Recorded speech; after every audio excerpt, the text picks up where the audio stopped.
Malinaw po, hindi po pwedeng maging malinis ang Marcos Jr.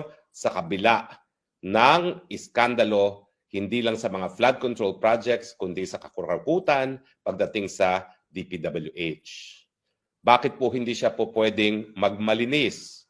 Unang-una, siya po ang pumili kay Martin Romualdez bilang speaker. Si Martin Romualdez ang nagpapatupad ng mga kababalaghan sa pantaunang budget at siya rin ang nagtalaga kay Zaldico. Bukod pa po dyan, siya rin po ang nagpo-propose ng national budget kung saan maraming mga proyekto naroroon ay pinagkakakitaan na nga ng mga senatong at congressman.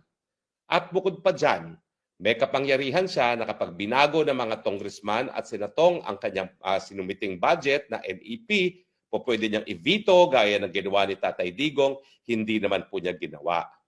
As it turns out din, ang sabi ni Chavit Singson, ang mga diskaya rin ang kontratista ng mga Marcoses sa norte.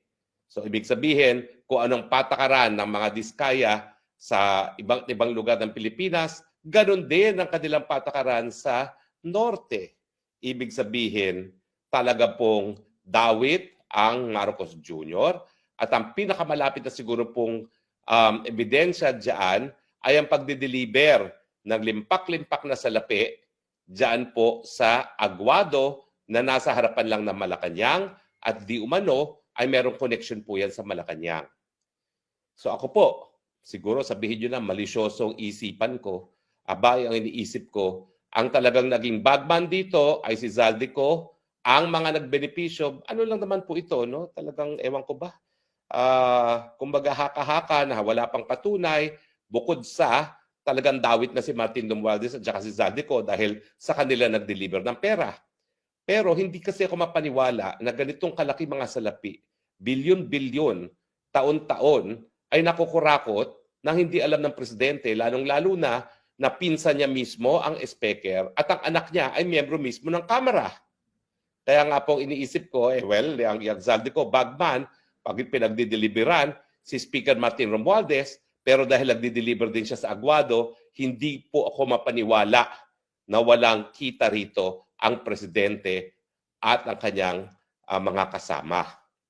Siyempre, nandiyan na rin po yung testimonya na pati po ang executive secretary, wag natin kakalimutan, Bersamin, ay tumatanggap ng 15% sa infra ng mga DepEd.